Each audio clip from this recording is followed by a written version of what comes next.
দেশ এবং জাতির স্বার্থে কথা বলবো।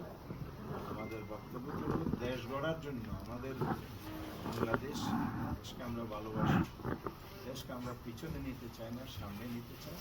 সেই সেন্টিমেন্ট থেকে আমরা কাজ করার জন্য, ভূমিকা পালনের জন্য প্রস্তুত আছি ইতিবাচক। কিন্তু যদি এই ধরনের সহিংসতা অব্যাহত থাকে তাহলে অবশ্যই দেশ আবার পিছনের দিকে যাবে।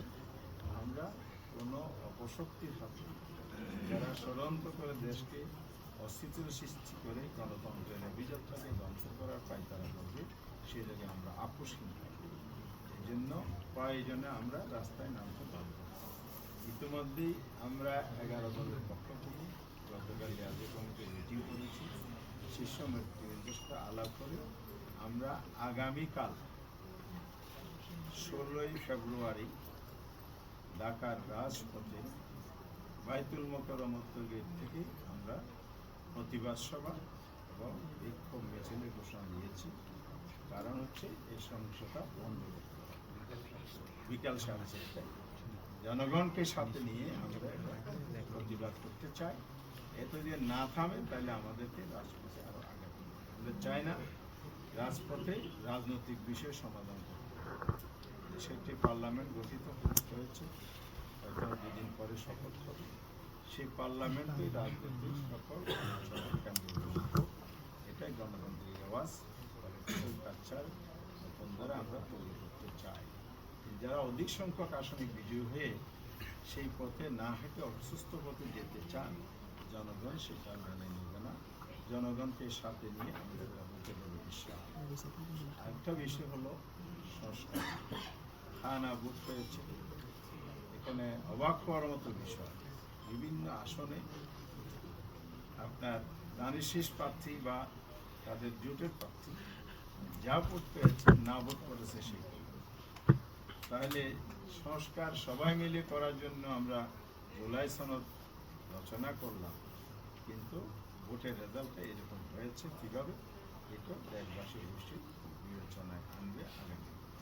তবে আমরা এই জায়গায় স্পষ্ট করতে চাই, অনেক রক্তের বিনিময়ে জুলাই সনদ তৈরি হয়েছে, অনেক চেষ্টা, অনেক শ্রম সাধনা, রাষ্ট্রীয় কোষাগারের অর্থ ব্যয়, অনেক মানুষের অনেক সময় স্যাক্রিফাইস করার মধ্যে দিয়ে এটা চলছে। সেই জায়গায় যদি নতুন কোনো কিছু ঘটতে যায় তাহলে এটা জনগণ গ্রহণ করবে। প্রফেশনের প্রাপ্ত ভোটের ভিত্তিতে যে আপার হাউজে 100 আসনের সদস্য নির্বাচিত হওয়ার কথা, সেই জায়গাটাও লোকতন্ত্রে প্রশ্নবিদ্ধ করা হচ্ছে।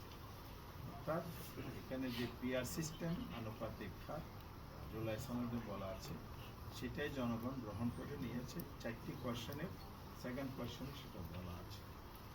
এটা কেউ যদি বলে যে তাদের নোট অফ ডিসেন্ট ছিল, তাহলে আমরা মনে করি জনগণের ম্যান্ডেট আদায় করে জনগণের নোট অফ ডিসেন্ট আটকাই দিতে নাই। সেটা দলীয় বিষয়, একটা পাবলিক প্রপার্টি হয়ে গেছে, জনগণের অ্যাসেট হয়ে গেছে, জনগণের ম্যান্ডেট এসে গেছে।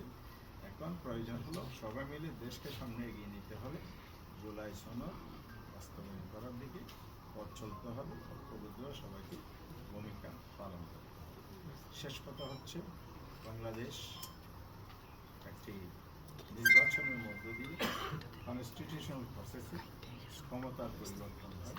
একদল ক্ষমতায় আসে, দেশ পরিচালনা করে, 5 বছর পরে আবার ইলেকশন হলে এটি স্বাভাবিক। কিন্তু কোনো দলের জনগণের দায়িত্ব নেওয়ার পরে যদি মিসহ্যান্ডেলিং হয়ে যায়, সে দায়িত্ব তাদেরকে করতে হবে। আর এবারের ইলেকশনে জন আকাঙ্ক্ষার প্রতিফলন ঘটে নাই, যে কারণে জনগণের ভোটের মাধ্যমে যে ক্ষমতার পরিবর্তনে আশাটা ছিল, এটা তারা কিন্তু প্রশ্ন করে। তবে আমরা আশাবাদী হতে চাই, আগামী দিনে যেই আমাদের সামনে বাংলাদেশ গড়ার স্বপ্ন আছে, আমাদের নির্বাচনী ম্যানিফেস্টোতে আমরা ঐক্যবদ্ধ বাংলাদেশ চাই। আমরা সবাই মিলে দেশ গড়তে চাই, দেশকে সামনে এগিয়ে যেতে চাই। সেই চিন্তা, ধ্যান ধারণার সমুন্নত রেখে আমরা সামনে এগিয়ে যেতে চাই। কমিশন তো আমরা বলেছি, এই অভিযোগগুলো আপনারা খতিয়ে দেখেন।